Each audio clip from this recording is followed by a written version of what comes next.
What is something you've always wanted to ask a woman, but daren't? Do you like having boobs? Sometimes I wish I didn't have them. I get pain in my left one and get paranoid that it's my heart even though it's just my boob being dumb. Sorry, maybe this is weird to reply, but while I don't have boobs, my right testicle is sometimes painful and it makes me kind of that I'm like one misstep away from torsion or something. Edit, torsion. My friends and I took to calling boobs chesticles because of the various similarities in inconvenience and discomfort between breasts and testicles. I call mine my chestnuts smile.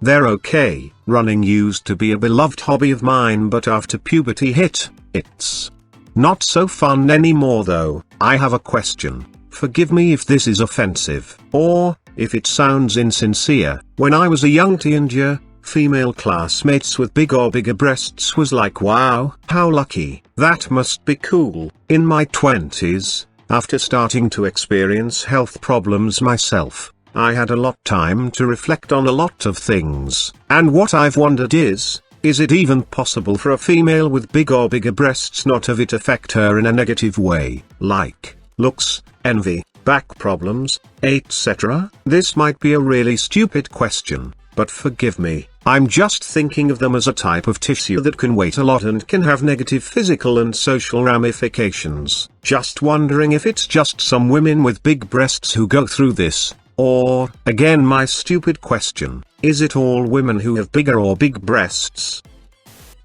I'm a 34G and yes, there is a point where it's not fun. I have had back problems for years and went to high school in a place where bigger breasts were definitely not the norm, and I wound up having several situations with fellow students ranging from awkward to stalker behavior starting when I was 14.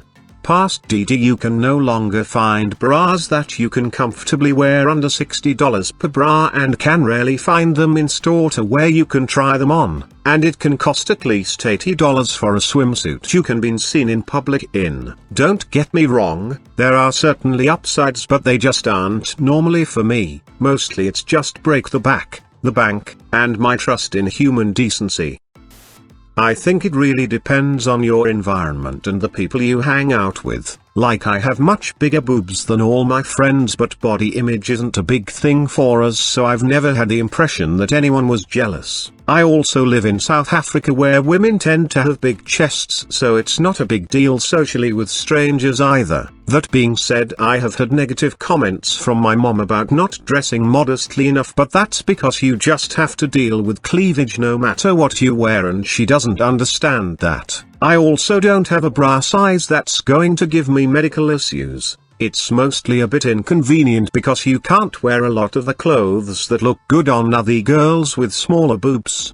So to answer your question, most ladies with boobs above a DD will have at least some negative stuff to deal with, but it's not always that bad and you get used to them.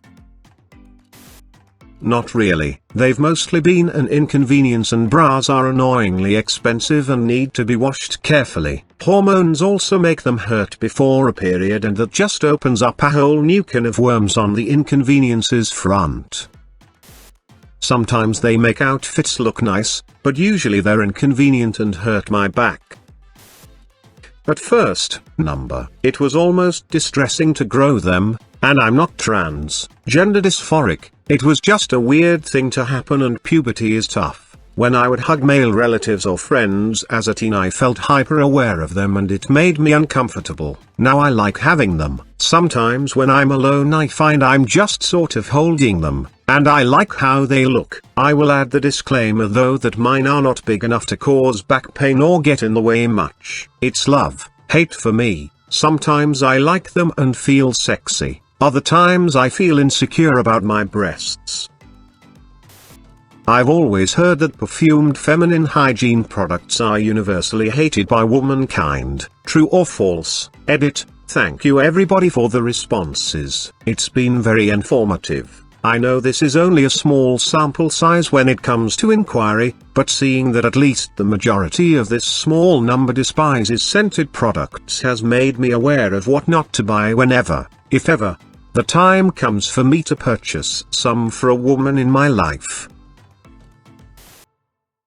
I absolutely hate them, and my girlfriends agree. That scent mixing with the smell of blood is the most terrible thing in the world. Exactly what I was going to say. It's like it amplifies the smell, and it's bizarre and off-putting. I found there's no real smell with unscented, but the smell of a used scented pad makes my skin crawl.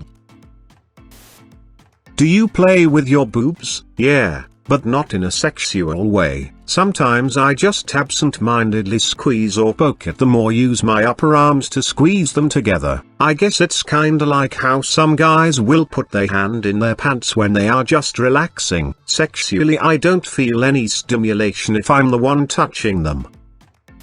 Let's say I'm with a group of female friends, including my GF, and I, as a man, somehow am the only one to spot a wardrobe malfunction on one of my female friends. How should I bring this to you without being a creep? Just discreetly tell her, and phrase it gently. For example, instead of saying something like, "Hey, I can see your boobs," say, "Don't mean for this to be weird, but your shirt is unbuttoned. Can they fix it quickly and discreetly?" If they can't do anything about it, don't mention it. If your GF is there, let her know. It's much less creepy coming from another woman rather than a man. Do you ever get the pee shivers? Yup, thank you. This is seriously a load off my mind. Probably in the ballpark for our bad women's anatomy, but I had to know. I like to think things should only get to that subreddit when it's dangerously misinformed. When you cross your legs, does it feel like you're squishing anything at all, or is it entirely without feeling? Doesn't squish anything but can make the knee sore after a while. As a guy, I would like to cross my legs too, but it gets uncomfortable and even starts to hurt fast. Edit, to clarify, I meant my balls being squished by my thighs, not my legs. Themes. I'm a guy and can cross my legs and rarely feel my balls get squeezed. Maybe I have small balls? Feel as though there's some technique to it, getting things in the right spot. Also maybe depends on your briefs. Underboob sweat is a thing? Unfortunately, yes. Do women make as many jokes about boobs, vaginas in the same way that men make constant dick and ball jokes? Only when we're trying to stay abreast of a titillating conversation. Aren't you the cunning linguist? Edit. Holy hells. First awards. Thank you, kind strangers.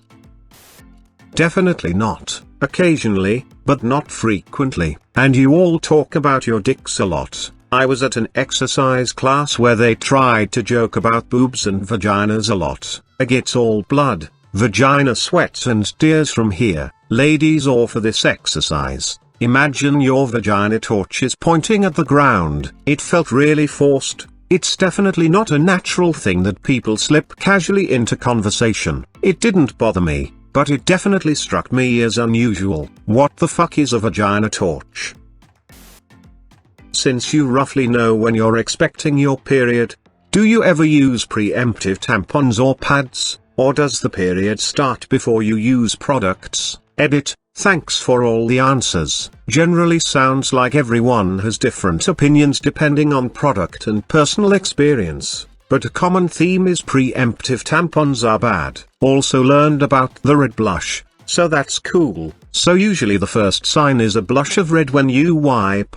At that point, you're not yet bleeding into your undies, but you're gonna soon. That's all the heads up I usually need. Exactly the same thing for me. Either that or a spot of red in the toilet, and then I'm like, ah, fuck me, and have about 10-20 minutes before I TBEGINS.